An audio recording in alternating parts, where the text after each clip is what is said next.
with weapons development experts, frontline activists and researchers, and all the stories I'm hearing from these experts and pundits leads to the same thing. 5G is almost certainly the end game. It is an extinction event brought into our homes, into our classrooms, onto the high street, into the very cells and DNA in our human bodies.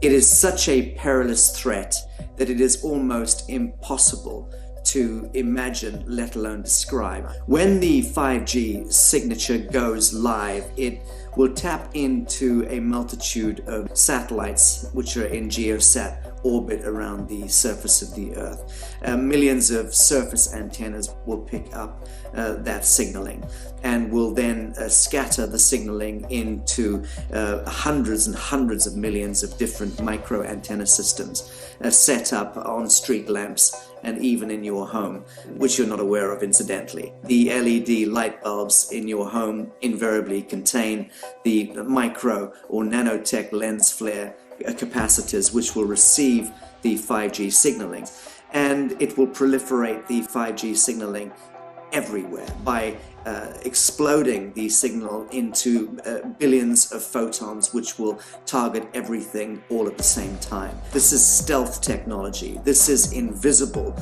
science. But what it means in simple terms is that you will be flagged up, visible, trackable inside your own home. Anywhere you move on the surface of the Earth, they will have a lock and load tracking capability over you.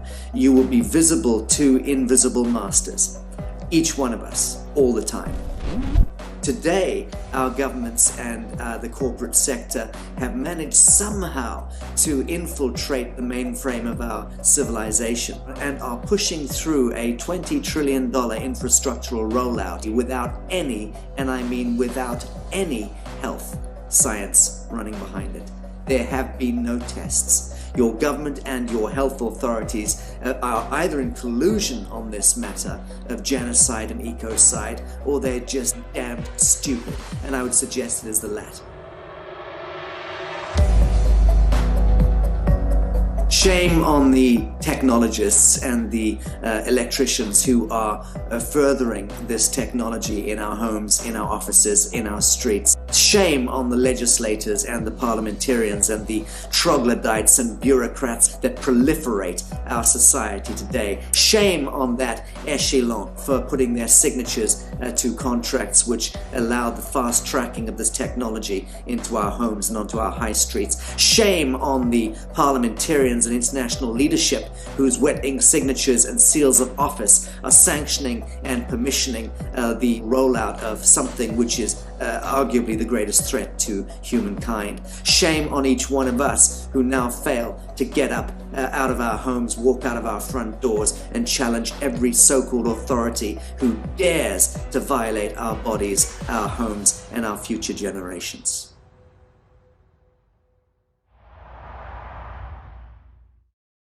Every air conditioner, every coffee machine, every printer, every single appliance that you have in your house will eventually, in a smart grid, have an antenna that's embedded into it that will transmit your usage data to a smart meter on the outside of your home that will then transmit your usage data to another tower receiving that usage signal that will then go to the utility company for supposedly billing purposes. Not all signals will just be about your individual. It's important to understand what the 5G is doing and what they say it's doing. We're told on the IEEE beamforming document that this technology cooked your eyes like eggs in World War II.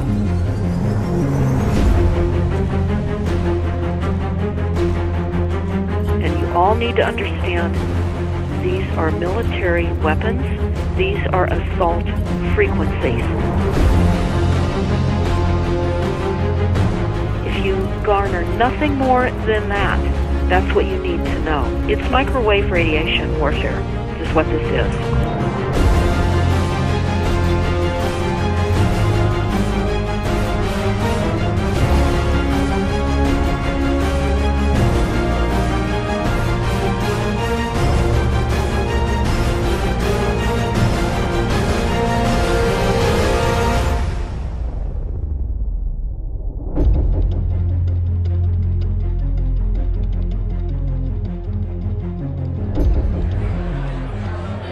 Ladies and gentlemen, please join me in welcoming to the National Press Club Federal Communications Commission Chairman Tom Wheeler. It's an honor to be here at the National Press Club. The first generation wireless, 1G, was voice. The second generation, 2G, allowed both talk and text. The third generation, 3G, the internet, in a limited way. And today's technology, 4G, completed that digital migration. But if anyone tells you that they know the details of what 5G is going to become, run the other way. This video is brought to you by the number 5 and the letter G. And pretty soon, everything else will be too. I have to tell people 5G is a killer. I'm Mark Steele. Anybody who hasn't heard me, I'm a weapons systems head-up display expert. I'm one of the leading experts in the world. I've actually brought cover in relation to this, and the reason I became an expert was because I invented them. What I'm going to say to you today, do not believe a single word I say. Not one. I want you to do your own research. You'll find it's absolutely terrifying. You got your body covered? Aye. Oh, good lad. Right, because I can talk to that. This 5G rollout is a weapon system. I've got a letter in with central government because I know about weapon systems more than anything other. In Britain, in a place in the north of England called Gateshead, a scientist there called Mark Steele has been very publicly and actively warning people about the effects of LED streetlights, which he says in Gateshead are emitting now 5G. Right, what's the crack? Hey, lads. I'm just having a word with these Gateshead council workers about replacing these transmitters on these lights that are causing harm and assaulting the community. This is an existential threat to the economy, to the environment and humanity. If these transmitters are everywhere, then everyone's at risk, surely.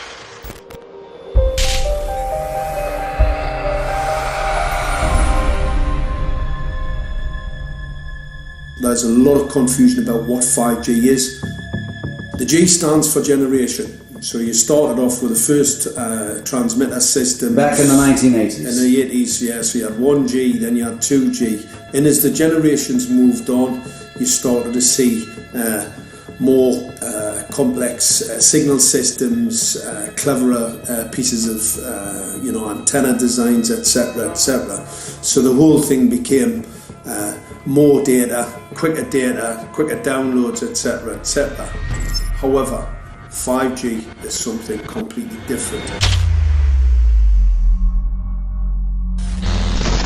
Alright, let's get a breakdown. Let's tell the people what this really is. This is the 5G transmission device. Blinking heck, that's a hell of a beast, that, isn't it?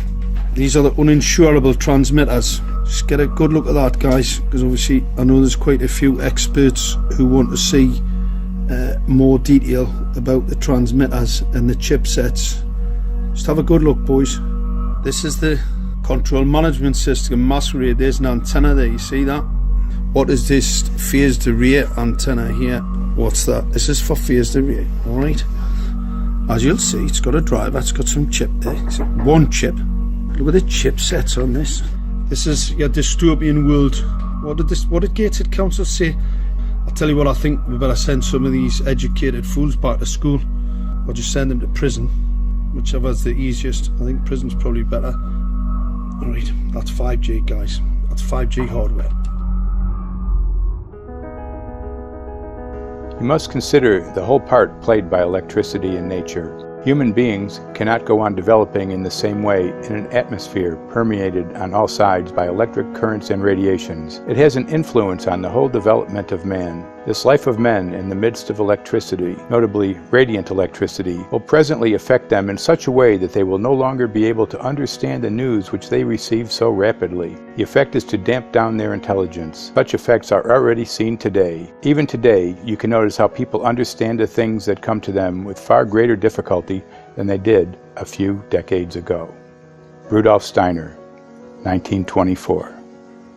Rudolf Steiner noted that in 1924, since then our atmosphere has become far more permeated with electric waves of widely diverse types.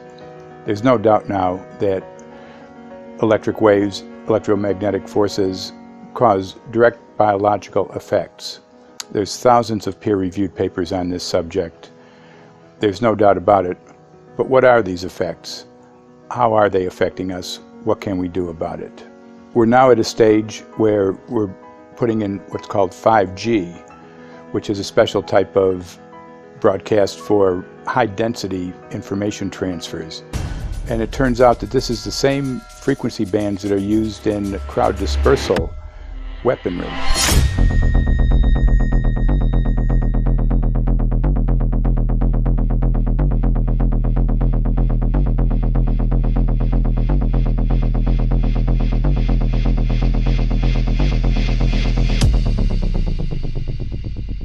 .5G, first and foremost, is densification. So it's significantly more transmitters in close proximity to a human, and it is also a sophisticated, illegal, unlawful transmitter.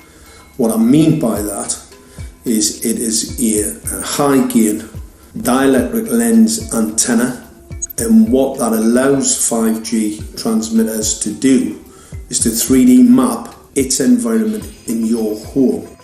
The 868 megahertz frequency is specific for battlefield interrogation systems, so sub-gigahertz. It allows the signal to travel through concrete brickwork with ease, and it can actually data gather. It is a target acquiring system. Phased array is basically radar off the battlefield. It is extremely good at identifying targets and being able to lock onto targets. And not only that, it can specifically target you as an individual. So any judge sitting on an interesting case, let's say, any lawyer, any barrister, anybody doing any work that is potentially controversial, your life could be at threat. So the antenna design that you currently have on top of these LED street lights, masquerading as a control management system, it basically battlefield interrogation equipment. The first phased array unit was actually called Mammoth, used by the Germans during the Second World War to identify Allied aircraft. Obviously things have moved on significantly since then.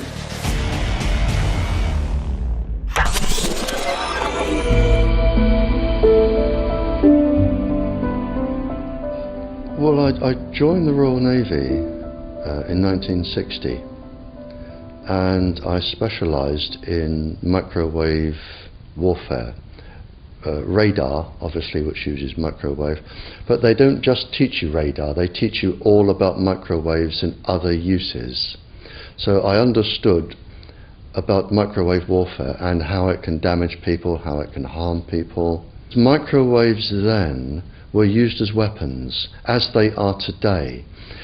It is a perfect stealth weapon, and when governments don't like a group of people, for instance the ladies who protest at Greenham Common in England about the American missile base they camped, they were microwaved.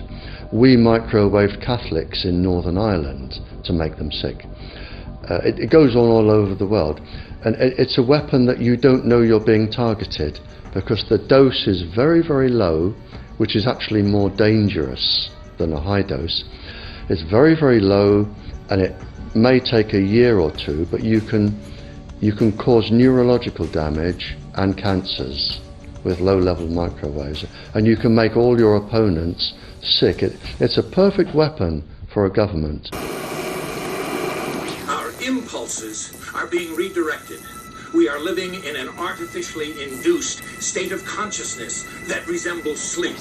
Their intention to rule rests with the annihilation of consciousness. We have been lulled into a trance. They have made us indifferent to ourselves, to others. We are focused only on our own gain. Please understand, they are safe as long as they are not discovered. Keep us asleep, keep us selfish, keep us sedated. Almost immediately, I had neighbours knocking on the door, talking about children bleeding from the nose. I had images posted on Facebook.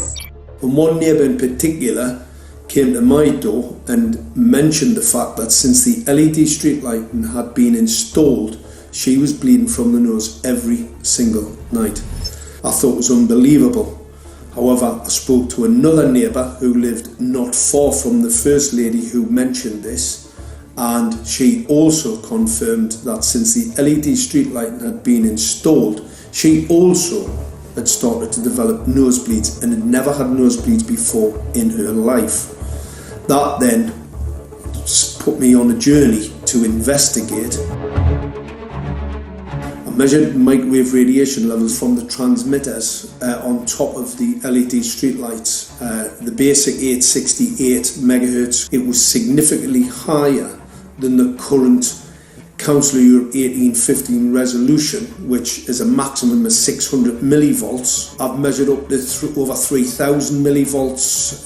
5 to 6 times higher than the guidelines. Significantly higher than the current Council of Europe 1815 resolution, which states that 200 millivolts should be the maximum. The Bioinitiative report states that it should be significantly less than that. So we've got the Council of Europe, that's, you know, the International Criminal Courts are stating that, you know, the learned judges have said that 200 millivolts, and I'm measuring in bedrooms in Gateshead, minimum 600 and up to 4,000. Does this mean that in 2020, 2021, when 5G is destined to roll out globally, that you're going to get those kind of readings everywhere all the time? Everywhere all the time. Worse than that? Worse than that. Yes, 5G will connect the Internet of everything. If something can be connected, it will be connected in a 5G world. Hundreds of billions of microchips connected in products from pill bottles to plant waterers, requiring massive deployment of small cells. We won't wait for the standards. Now, to make this work, the 5G build-out is going to be very infrastructure intensive. We must reject the notion that the 5G future will be the sole provenance of urban areas. The 5G revolution will touch all corners, and that's damn important. The interconnected world of the future will be the result of decisions we must make today.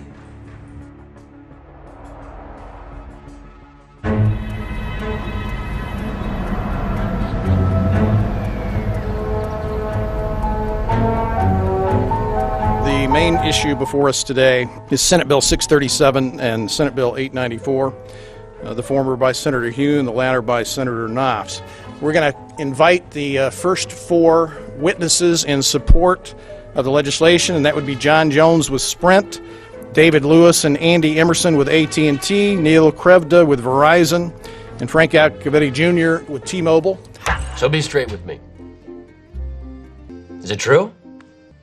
It could be. No, well, very no few cases. There was an unfortunate incident out in Iowa. Look, gentlemen, practice these words in front of the mirror. Although we are constantly exploring the subject, currently there is no direct evidence that links cell phone usage to brain cancer.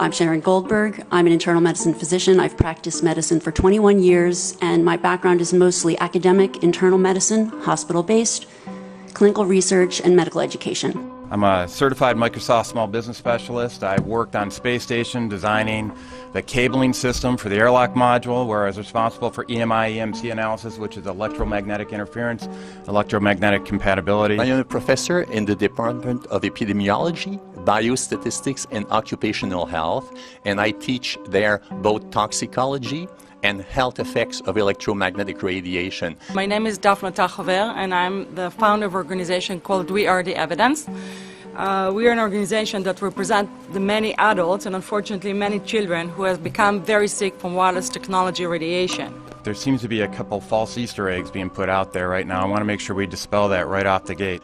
The effects of wireless on health scientifically are very, very clear. So it's always pushed back to the definition of an acceptable level of radiation. And that's what this is, by the way. This is about radiation.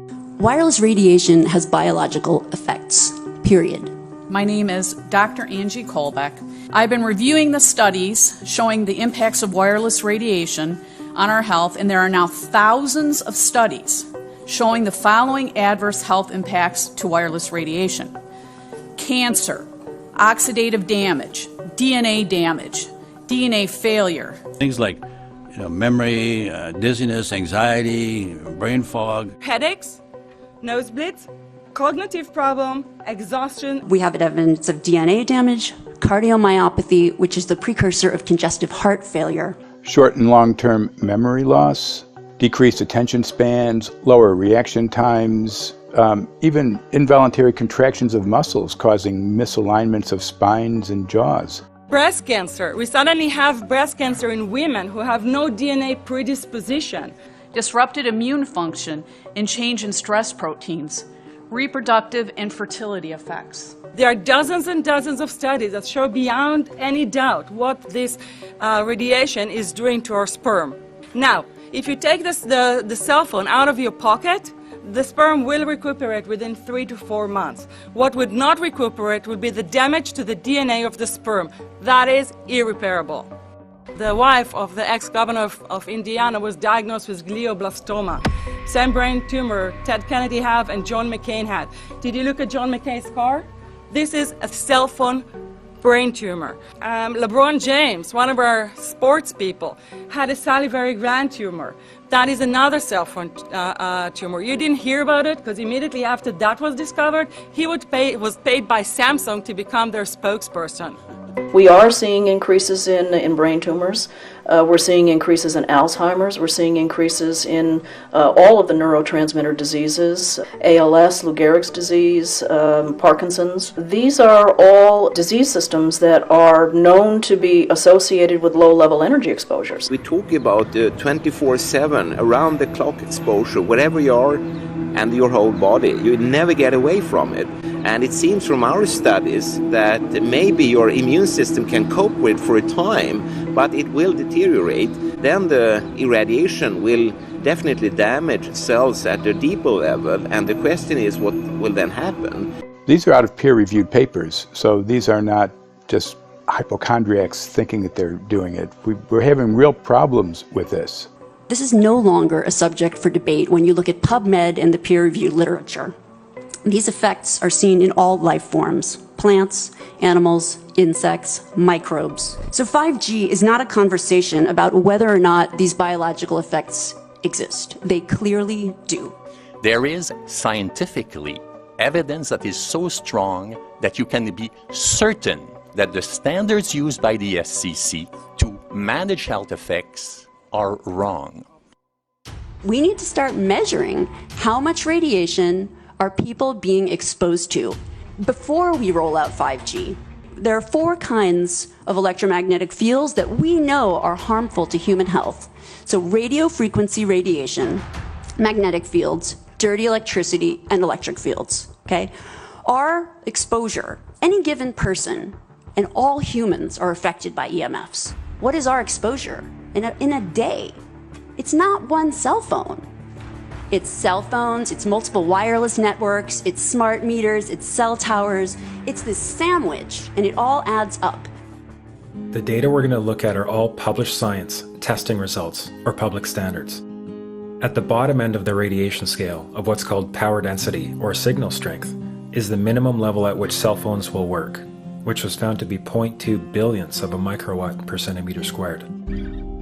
Pine needles were found to age prematurely at 0.000027. At short-term exposures of 0.05, children aged 8 to 17 experienced headache, irritation, concentration difficulties, and behavioral problems. Point 1 is the biobiology or building biology guideline for extreme concern. 1.0 produced sperm DNA fragmentation and a decrease in sperm viability in vitro. Also at 1.0, the science shows the following bodily effects can occur: headaches, dizziness, fatigue, insomnia, chest pain, difficulty breathing, and indigestion. 2.5 saw altered calcium metabolism in heart muscle cells. 4.0, changes in the hippocampus affecting brain memory and learning. And at 6.0, DNA damage in cells. So, where are smart meters on this list? Electrical Power Institute in December 2010 measured a single Itron smart meter with pulses up to 7.93 microwatts per centimeter squared. Our own testing indicated approximately 8.0 with 1 meter.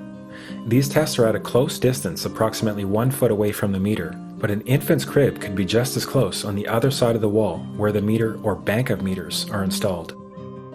Even though there are all these known health effects at levels far lower, Switzerland, Liechtenstein, and Luxembourg see fit to set the standard at 9.5.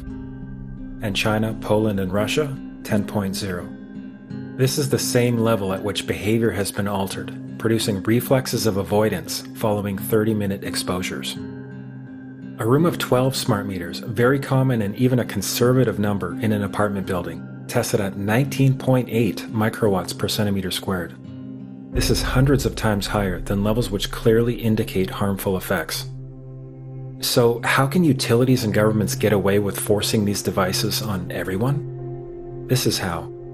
In Canada and the US and several other civilized countries, the safety limit is set at 600 to 1,000 microwatts per centimeter squared. This so-called safety limit is literally tens of thousands of times higher than levels which are known to damage health according to peer-reviewed published science.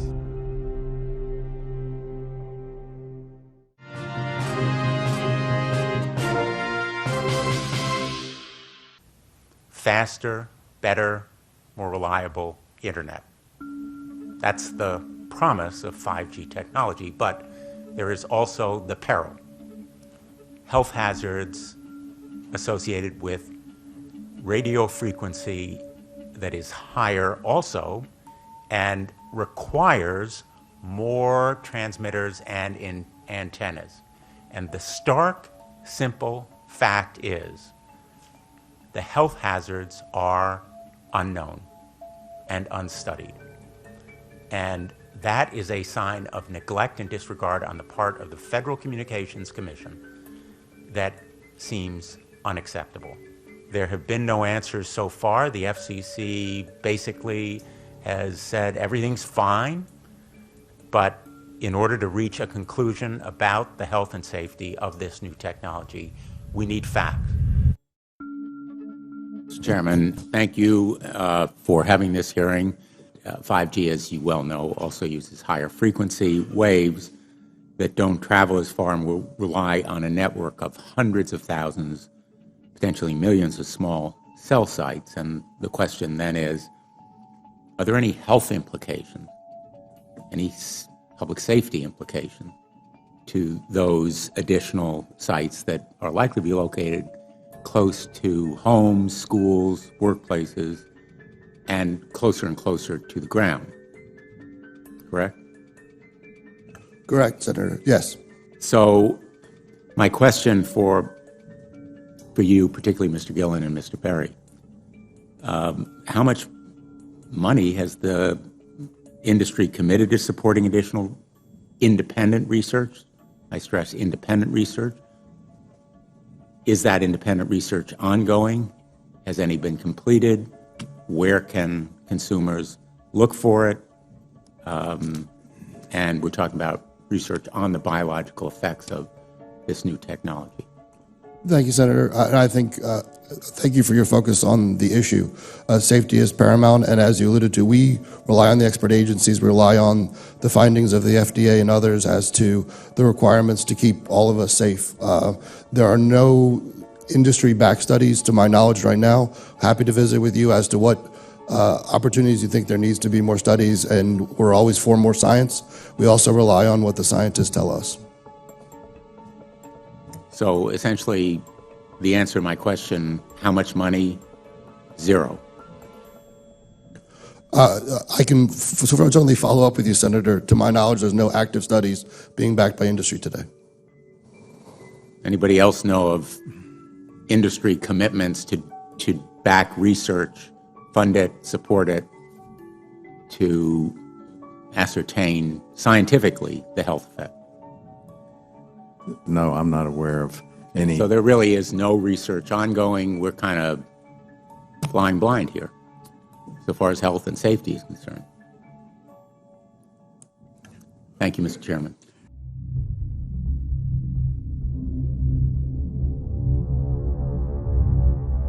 You're a trained medical professional. Yes. We don't have one on the panel.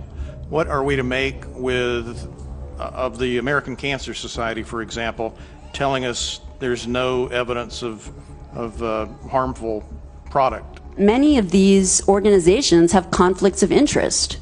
Very briefly, if you can, what do you mean by conflict of interest? One of the first things that you teach residents is that you always have to look at the funding. There's a tremendous amount of sponsored research by people who are hired to do studies to find no effect. And that's plagued this field in a number of countries. The radio frequency radiation work that we did was supported by Motorola. The relationship was really very cordial and very stress-free, but only up until we started generating data. These folks were very, very upset and began to talk about how are they going to handle this, what sort of spin can we put on this, what can we expect from this, and from that point on the relationship changed.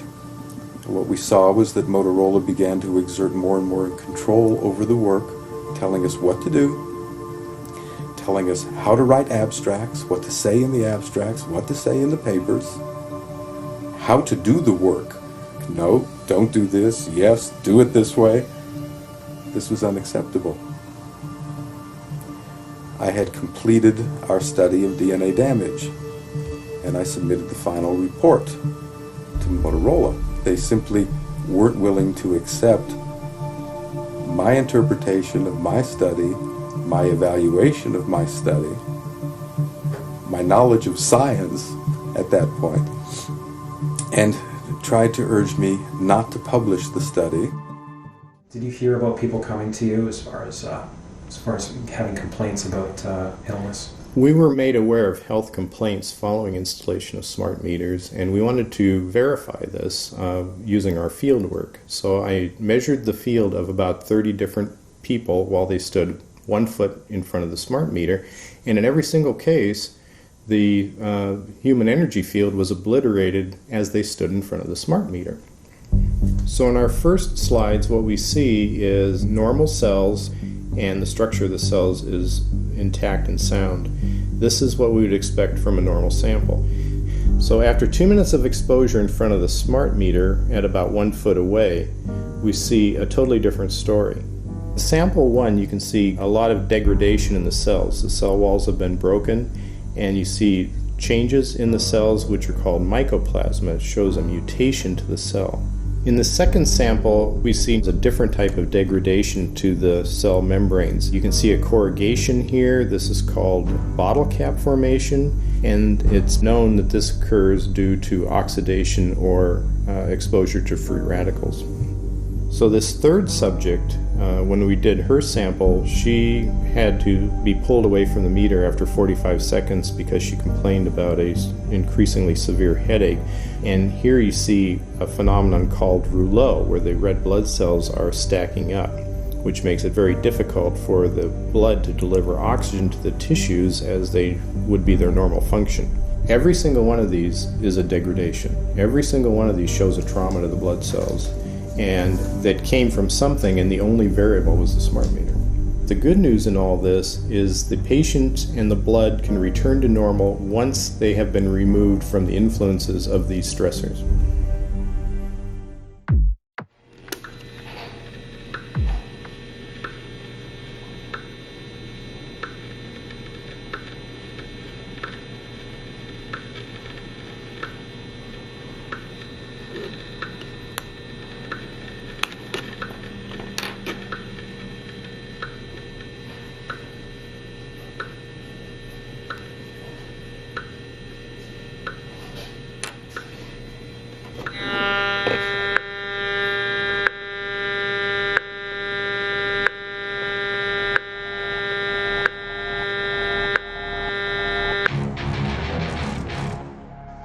some of the effects that we can look at, well, one thing is just our regular Wi-Fi, 2.4 gigahertz.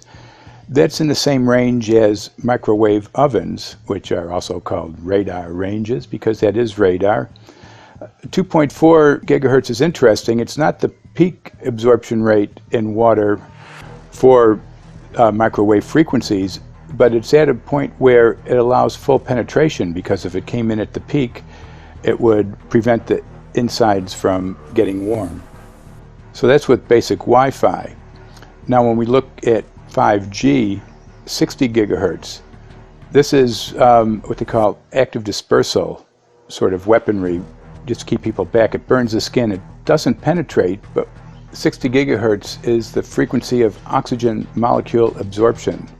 Since they have electrons that they share with each other, what we breathe is actually O2, pair of oxygen. So being bombarded with 60 gigahertz could very well impair our oxygen absorption rates in our body, and thereby the whole basis of our living system. Martin Pall says, putting tens of millions of 5G antennas without a single biological test of safety has to be about the stupidest idea anyone has had in the history of the world. So assessing all this, we have experts in various fields: military EMF weaponry, biological effects on humans, firefighters that are getting cognitive impairment by being there in them, countries that are banning these sort of technologies around schools because of the impairment to cognitive. Let's weigh that up in light of what Rudolf Steiner said in 1924 about just mere radio causing the impairment of cognitive functions on people, that they can receive news from around the world, but they can't understand it as well because of the effect of the electricity. We have to say, something smells sinister here. With the 5th generation, it's actually a whole new ballgame. It's not using the same technology.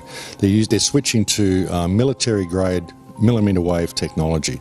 And when you look at this technology, if you go and look at DARPA reports, come and look at some of the patents that the United States military has put out on what they can do with psychological weapons, all sorts of things, crowd control, active denial, anything you can think of, this is what they can do with 5G. So any type of military application you can think of which has an electromagnetic base, they can do with 5G. And they're putting this out blanket across the population. Ladies and gentlemen, the President of the United States. Good evening, my fellow Americans. In the councils of government, we must guard against the acquisition of unwarranted influence, whether sought or unsought, by the military-industrial complex. The potential for the disastrous rise of misplaced power exists and will persist. We must never let the weight of this combination endanger our liberties or democratic processes.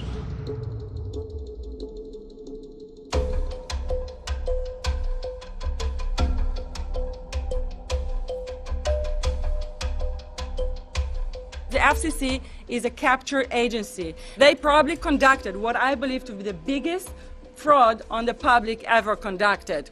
The FCC has been described by Harvard University's Center for Ethics writer Norman Alster as the most captured agency in D.C., acting more as an industry cheerleader than a regulator. This is especially true today with 5G, where there are serious safety concerns and potentially misleading information coming from the FCC. For example, the previous chairman of the FCC is Tom Wheeler. He was the head of the Wireless Lobby Association for 14 years. Now remember, Obama told us there would be no lobbyists in his administration, so he took the biggest lobby and put him as a head of the FCC. And that's damn important.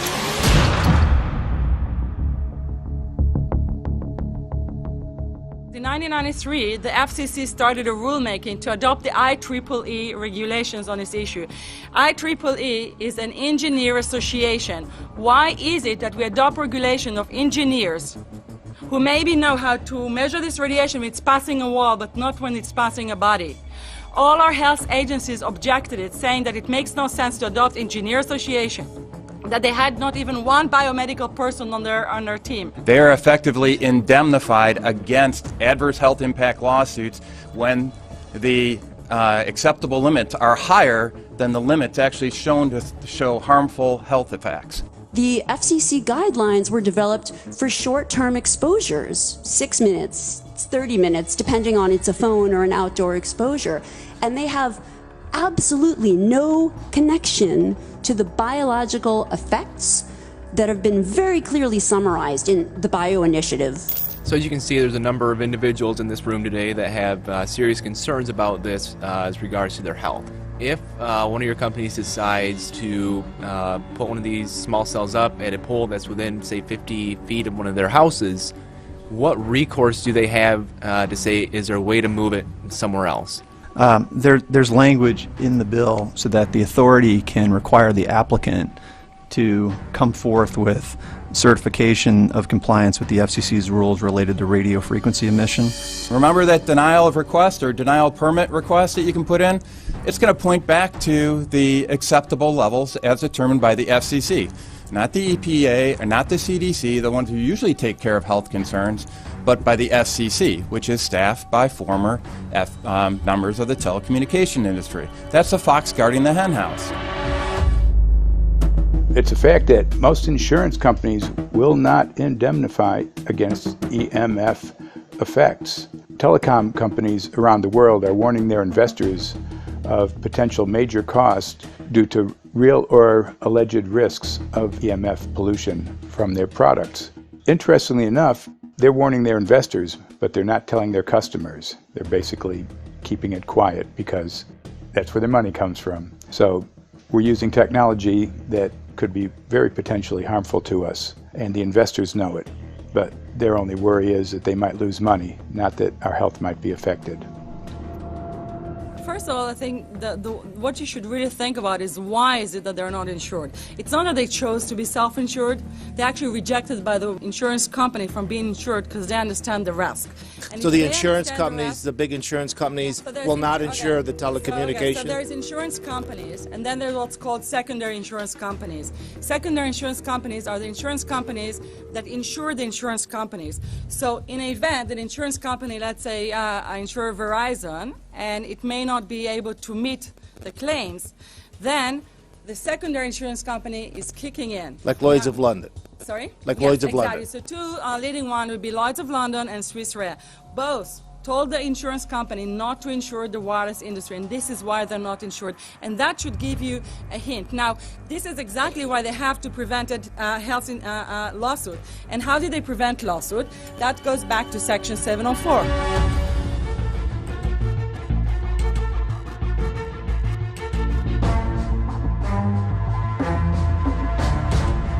Section 704 was passed in 1996. This is how our rights in regards to health were taken away by the wireless industry. What this legislation did, it gave the power to regulate the health effects of wireless technology to the FCC. FCC is a spectrum auctioning agency. It's not a health agency. They don't even have one biomedical person on their team. And then the other thing that Section 704 did, it actually took the power from the states to regulate location of cell towers based on health. And what does it mean? It means that if they want to put a cell tower in front of your home, you cannot go to your city council and say, hey, stop, I don't want it. I just heard in a lecture that there are 10,000 studies proving that it's harmful. I don't want it. My child is sick. They will tell you, stop. You're not allowed to mention this in the city council because Section 704 says that if you will, and if the application will be rejected, the city will be sued, can be sued by the wireless industry.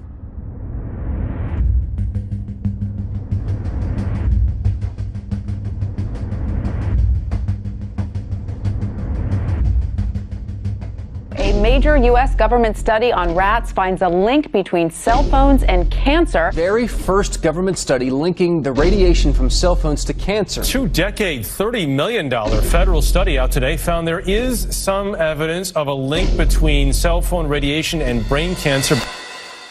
Professor, what is the NDP? I've heard that study several times. NDP is what? So it's a $25 million study on the rats and mice that was supposed to demonstrate that there were no effects of radiation below thermal. And in fact, it demonstrated exactly the opposite. And it follows on the heels of two major studies on animals that said exactly the same thing. And that study was designed perfectly to make sure that it cannot be challenged, that there will not be any doubt. That's why it took them 14 years. That's how they prevented discussion of health. And why do they want to prevent discussion of health if there's no problem with health? Simply put, FCC is completely unprepared, unable, and possibly unwilling to oversee 5G for safety, even as it barrels toward us. They are falling back on tired definitions and panaceas long since disproven by science. To make matters worse, recent FCC rulings and numerous industry-friendly bills passed at state and federal levels between 2016 and 2018 removed the last vestiges of local and state review over infrastructure siting, just when we need it the most. When those first studies were performed years and years ago, nobody knew about the importance of the microbiome, the role of the microbiome and the immune system, and even less the role of the microbiota inside our brains, that is, the microbes that are normally resident inside our brains, whose influence on brain function is nothing but immense. And you may think, well, who cares about the microbes? The less microbes we have, the better it is. Well, we know by now that this is not absolutely the case, because microbes are truly essential for the development and function of all our organs and systems. Our immune system is based on the microbes we have in our gut. And our brain also has microbes that influence its function. In tests, it's been found things like mold. If you grow mold inside a Faraday cage, it'll grow one way, and then even if the electromagnetic fields are around, take the Faraday cage away and some sort of 600 biotoxins are developed within the mold because of the effects of the EMFs upon it.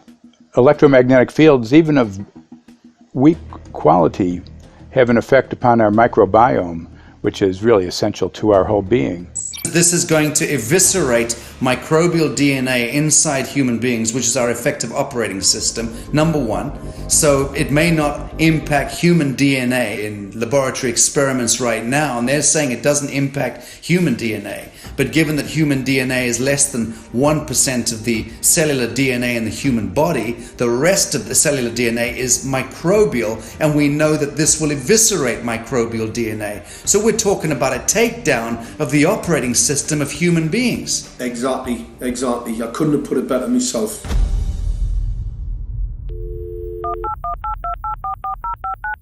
John Brandt. Good morning, Mr. Brandt. Wow, this is Amanda from Virginia. Hi, how are you? Hi, I've been trying to get a hold of you for months now. You guys are covering up chemtrails. No, we are not covering up. We have no reason to cover up chemtrails. Of course, you have every reason to cover it up. Every reason. It's called losing your job. What reasons would that be? Oh, well, you personally, you would lose your job if you were to reveal anything to me, and it's probably unsafe for you to even be speaking about this, considering the types of individuals you work for. It's not unsafe. It is unsafe. There's no problem with us talking on, you're a citizen, you're making a complaint. Oh, Lord, have mercy on myself. It's a complaint in an area that we don't have authority to regulate.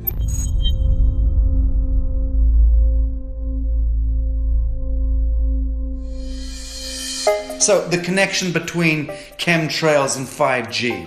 It's all interconnected. The metallized particulates that would allow the 5G phased array, so basically the radar, that would allow it to be able to identify you, so it can watch you, it can identify you in your own home 24 hours a day, 7 days a week. For the last X amount of years, we've been through chemtrailing, and that is now the cat is out of the box. We've had these nanoparticulates raining down on humanity for years now, impregnating our bodies, by best accounts staying inside our bodies. Those nanoparticulates, what you're saying, are building up a kind of a phosphorescence glow capability so that we can be flagged up in our homes, behind concrete and steel, inside bunkers, in the basement, doesn't matter where you are. The 5G will be able to now triangulate, map and read you, because you as a living being are impregnated with these nanoparticulates, which are acting as a kind of transmission and reception technology.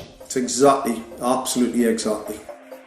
You have to consider that DNA also works as a fractal antenna, which is able to send and receive and also to process signals under the form of radio frequencies. Well, then there is no doubt that artificial radio frequencies such as those of cell towers, and in particular these new types of towers that have a much higher density of signals, they may somehow interfere with the ability of DNA to retain and transmit biological signals. So this is one level of danger that very few biologists are aware of.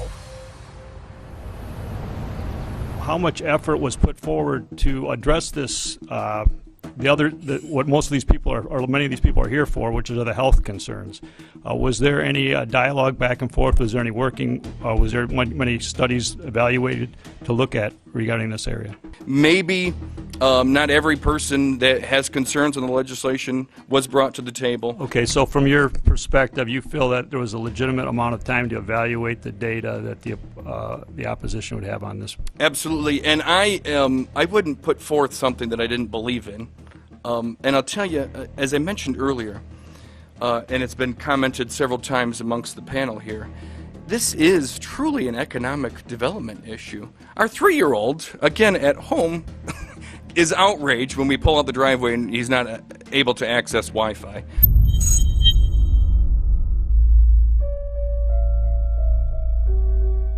I think anyone who puts Wi-Fi into a school should be locked up for the rest of their life. I really do. I think they're not fit to walk on the surface of this planet because they haven't looked at the research, and whatever incentive they have, it is not worth the genetic problems that parents are going to face with their children when they're born. France has banned Wi-Fi in nursery schools and put warnings out for regular schools because they're finding there's impaired learning capacity in children when they're around Wi-Fi. And they have to put up warning signs where they put Wi-Fi transmitters. When I got sick and I learned that they're putting Wi-Fi in the schools in Israel, I was very sick at the time, but I could not tolerate the thought that children in the schools will become as sick as I have. And after a few months of correspondence, I submitted a Supreme Court case in Israel to ban the use of Wi-Fi in the schools and replace them with wired network. The 4 top diseases that kill our children, our young adults right now, are brain tumors, thyroid cancer, testis cancer, rectal cancer, everywhere we put our cell phones.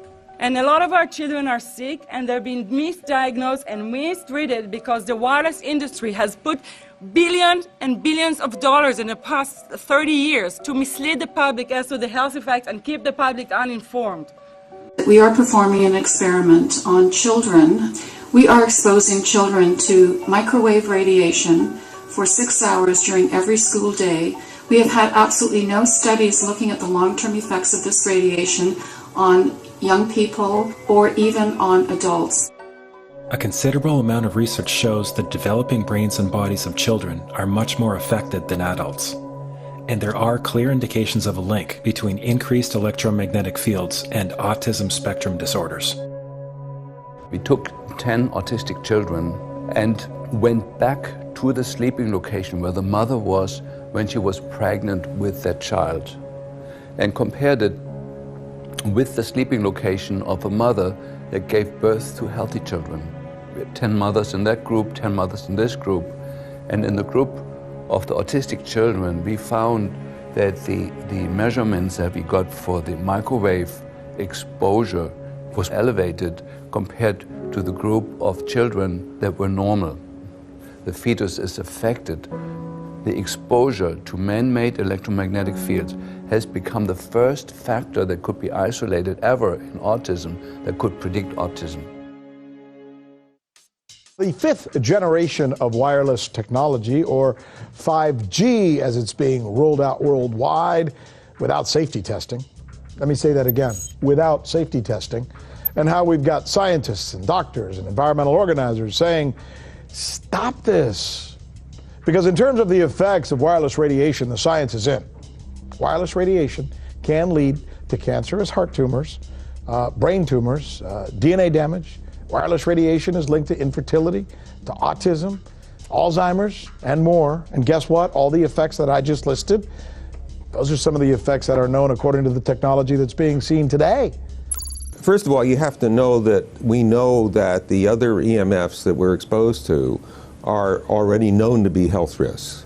And basically that 5G, because of the frequency that's going to be used and because of the extraordinarily high pulsation levels that will be used, is a much bigger threat to our health than the things that we already have, which are very substantial threats to our health. We're not just talking about the intensity.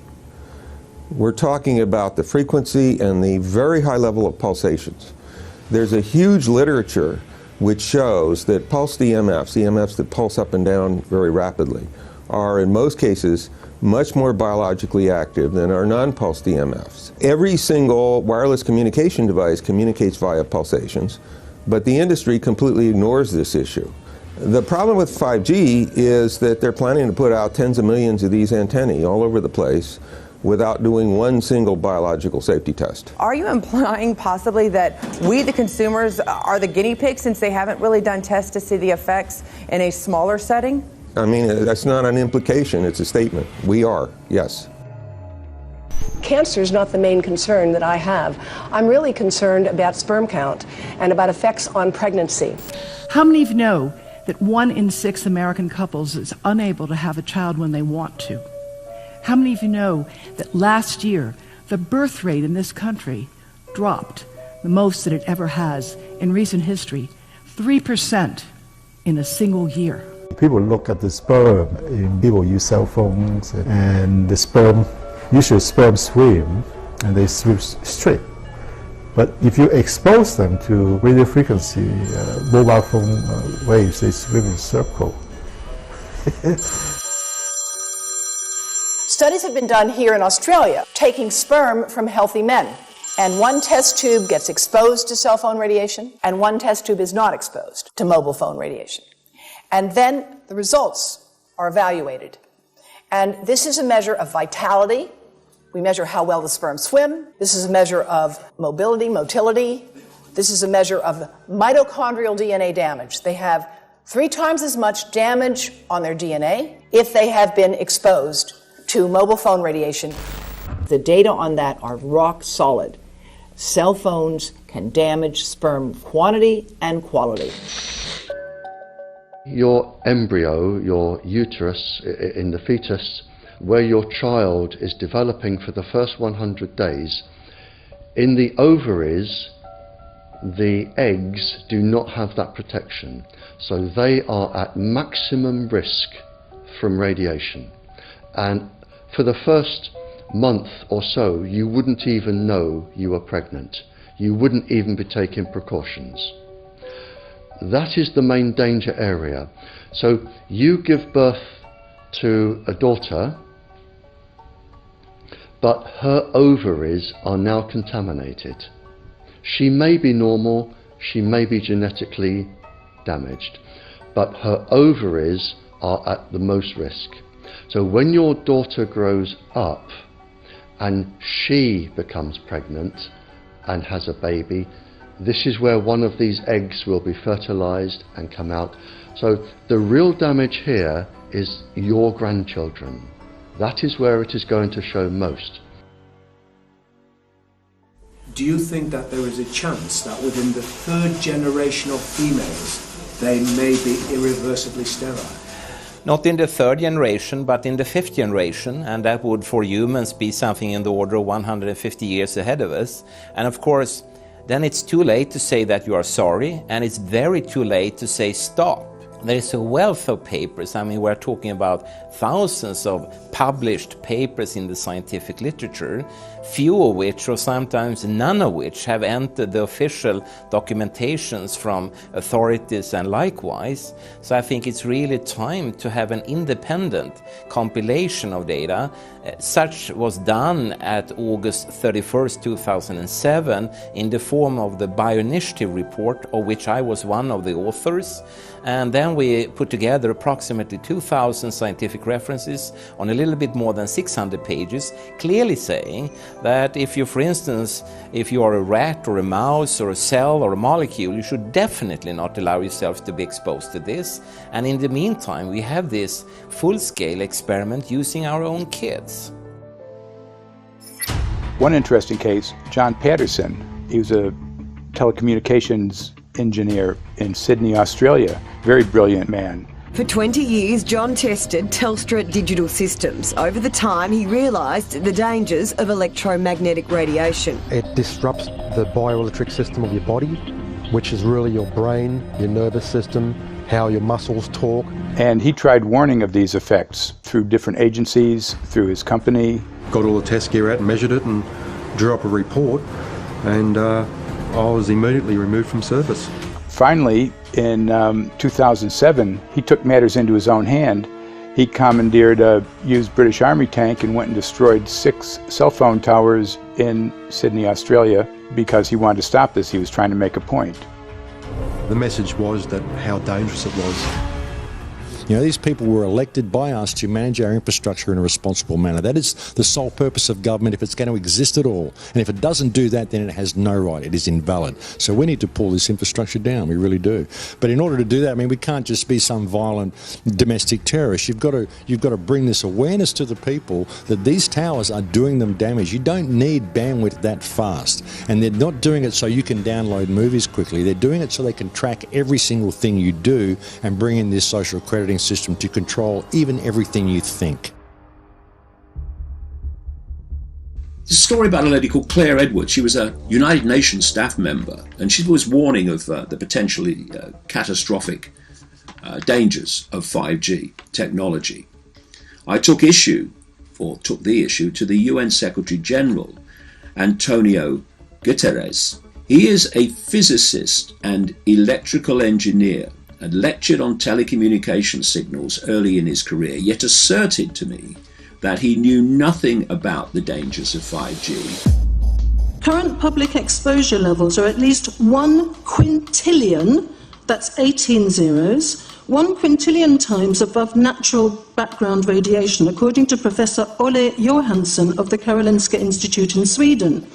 The highly dangerous biological effects of EMFs have been documented by thousands of studies since 1932, indicating that we may be facing a global health catastrophe orders of magnitude worse than those caused by tobacco and cigarettes. 5G is designed to deliver concentrated and focused electromagnetic radiation in excess of 100 times current levels in the same way as do directed energy weapons. There is currently an international appeal signed by 237 EMF scientists from 41 nations, urging the UN and particularly the WHO to exert strong leadership in fostering the development of more protective EMF guidelines, encouraging precautionary measures and educating the public about the considerable health risks, particularly the risks to children and fetal development. Sorry, because we are talking with someone that is a little bit ignorant on these things. If you're talking to the Wi-Fi systems, I become worried because I put those devices in my house. I will have to, I confess my ignorance on this. We will have to, but I'm going to raise this with WHO, which I think is the organization that might be able to deal with it properly, because I must confess I was not aware of that danger.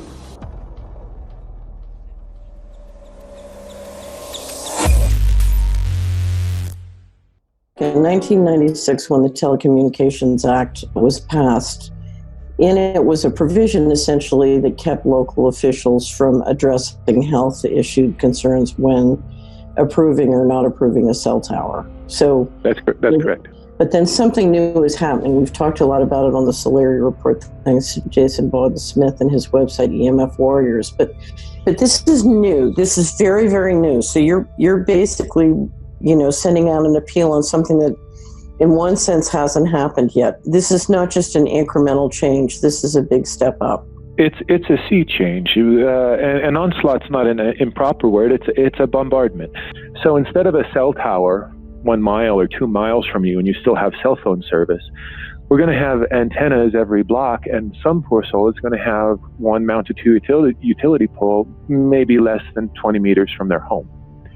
So this kind of, invasive bombardment with this many antennas, I mean, just in 1 square mile, if you do the math, 1 per block and 16 blocks per mile, that's about 250 antennas per square mile. The millimeter wave is untested. Former FCC Chairman Tom Wheeler openly said that they don't plan to test. We won't wait for the standards. And then our appeal also addresses the fact that there's a plan to roll out 5G through satellites in low Earth orbit. So 20,000 satellites, which will cover every square foot of the planet with a 5G signal.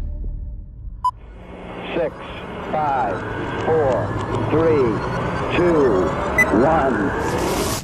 1. Night after night, politicians and other leaders were telling Americans that Sputnik revealed that we were at great risk. Not just our pride, but our security is at stake. If Russia wins dominance of this completely new area, well, I think the consequences are fairly plain. Probable Soviet world domination. We choose to go to the moon in this decade and do the other things, not because they are easy, but because they are hard. Because that challenge is one that we're willing to accept, one we are unwilling to postpone, and one we intend to win. Welcome, everybody, to the White House. This is White House 5G Summit. My name is Justin Clark. I'm the Director of Public Liaison, and we are thrilled to have you here today. Really happy to be joined by a lot of leaders in industry, members of Congress and the Senate, White House leaders on this, and people from the FCC. Before we start, one, we are government, so don't assume we know anything, okay? I do agree. I don't know anything. I have become accustomed to giving speeches in my new position on subjects about which I frankly know very little, and we need more cell towers and connections in Connecticut, my home state. It's ridiculous. The U.S. is in the lead thanks to our private sector as well as the work of the FCC and this administration overall. But China and South Korea and many other countries are eager to claim this mantle. We have every intention to deploy 5G first and reap the benefits of faster and more robust wireless. Yes, I hope we beat China, of course. And get to gigabit speeds and low latency, and the race has begun. Let there be no mistake.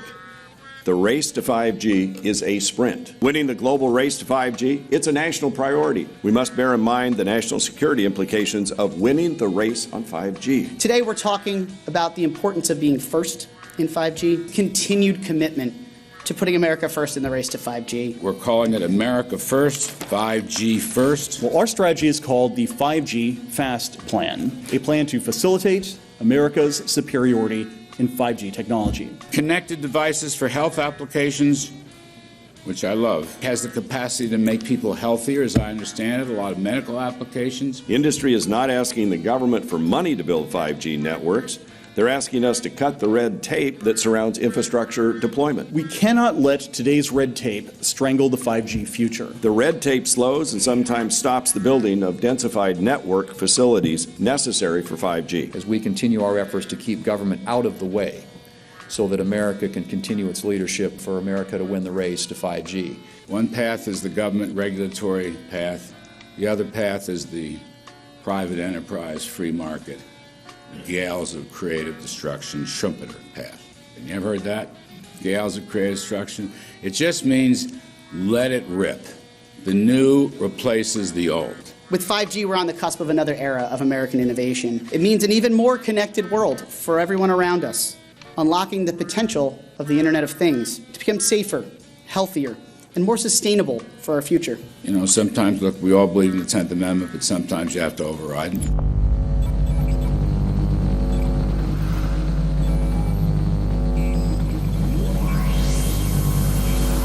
By the way, the 1996 bill permits that kind of override.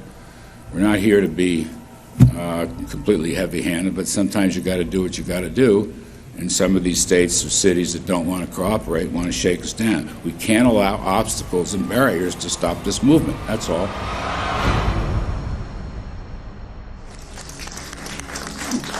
and this happened in Canada. I mean, there were some activists I was working with up there that said, well, you know, we won a victory. We got the Public Utilities Commission to allow us to opt out. And I said, boy, that's divide and conquer. They just got rid of the people that were raising hell. So, you know, that's not the answer. We need to opt out everybody. An opt-out is an agreement to pay to not be harmed. An opt-out is volunteering into extortion. An opt-out says that if I don't pay you, you have the right to harm me. So that doesn't work. This is a mandate. This is being pushed down your throat by a company that is not responsive, by a government that is not responsible, and it's being done in a collusion that's designed to undermine the individual rights of individual people in communities across the country and around the world. The Minister for the Environment has a duty. His duty is primarily to ensure that there is cleaner, better, healthier environment for people in this country. It's a simple duty. He also has a responsibility in regard to science and innovation to make sure that that happens. What seems to be happening here, in fact one could say undoubtedly happening here, is he's using science and innovation to ensure that our right to life is threatened. There have been no public debates. There is no public discourse.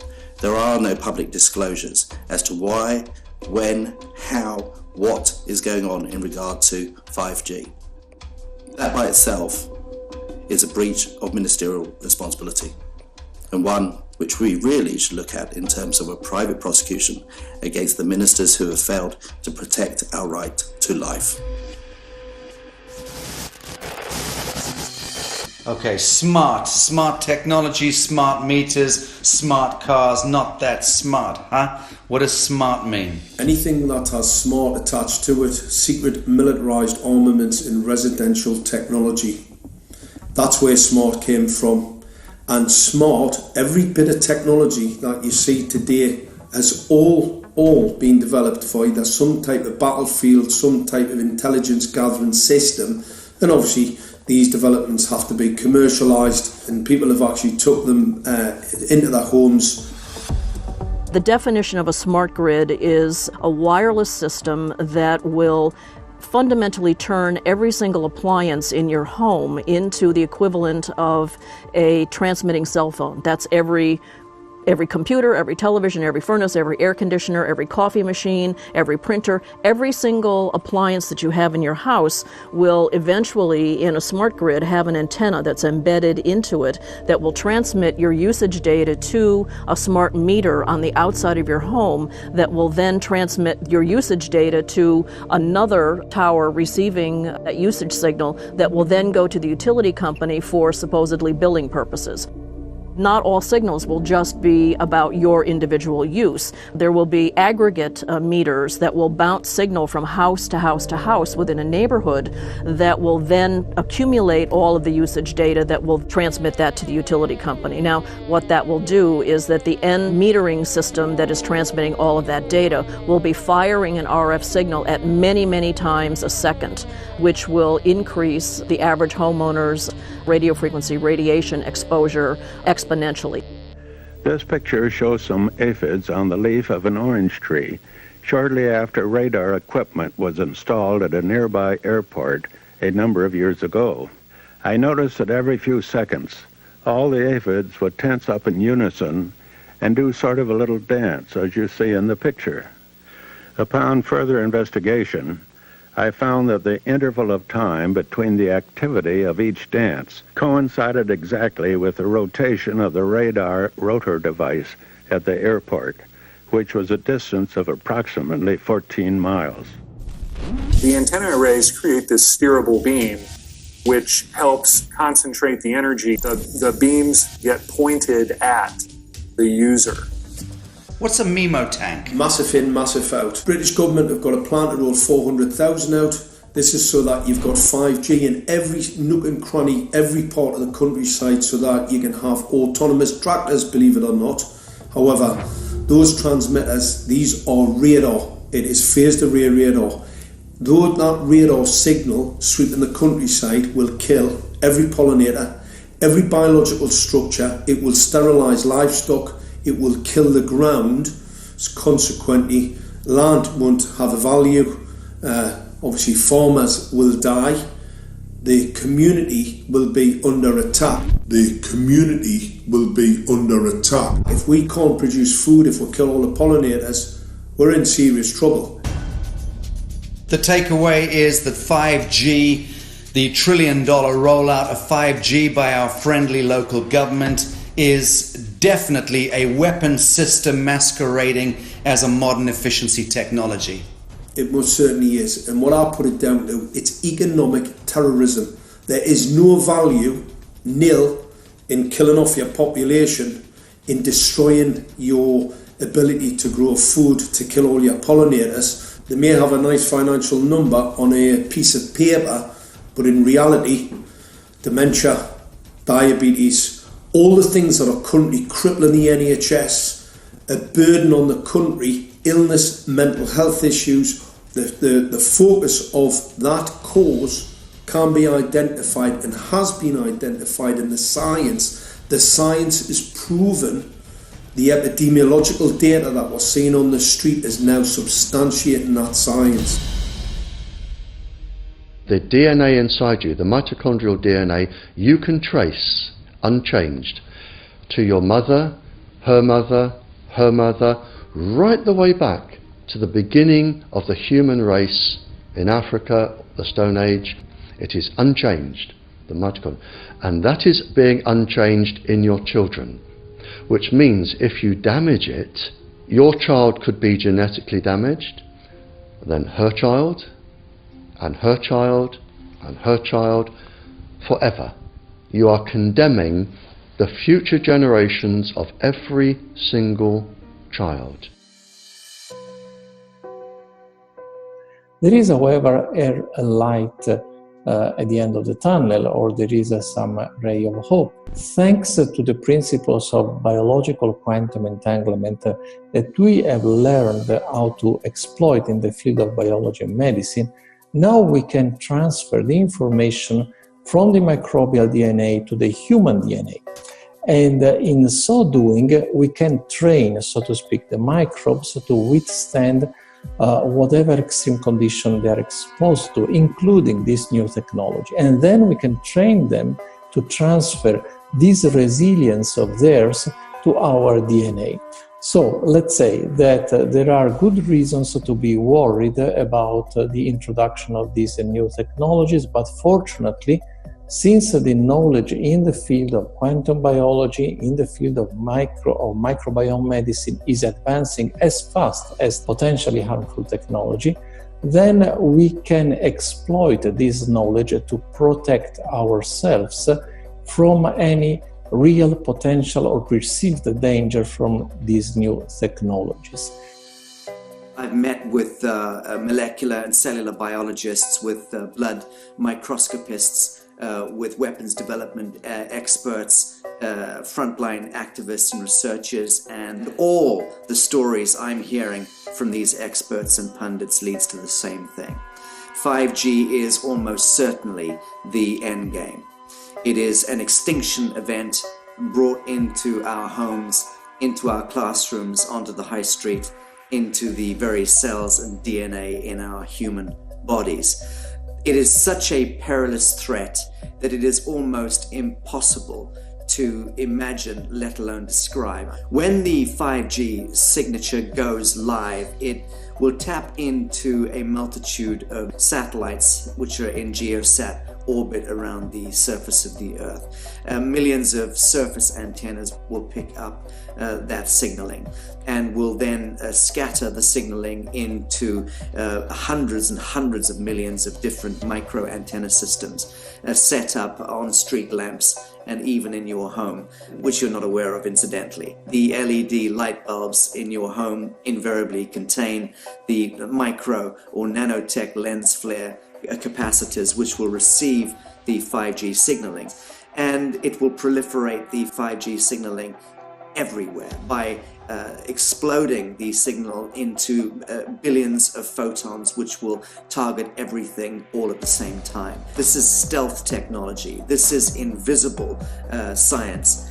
But what it means in simple terms is that you will be flagged up, visible trackable inside your own home. Anywhere you move on the surface of the earth, they will have a lock and load tracking capability over you. You will be visible to invisible masters, each one of us, all the time. Today, our governments and the corporate sector have managed somehow to infiltrate the mainframe of our civilization and are pushing through a $20 trillion infrastructural rollout without any, and I mean without any, health science running behind it. There have been no tests. Your government and your health authorities are either in collusion on this matter of genocide and ecocide, or they're just damn stupid. And I would suggest it is the latter. Shame on the technologists and the electricians who are furthering this technology in our homes, in our offices, in our streets. Shame on the legislators and the parliamentarians and the troglodytes and bureaucrats that proliferate our society today. Shame on that echelon for putting their signatures to contracts which allow the fast tracking of this technology into our homes and onto our high streets. Shame on the parliamentarians and international leadership whose wet ink signatures and seals of office are sanctioning and permissioning the rollout of something which is arguably the greatest threat to humankind. Shame on each one of us who now fail to get up out of our homes, walk out of our front doors, and challenge every so-called authority who dares to violate our bodies, our homes, and our future generations.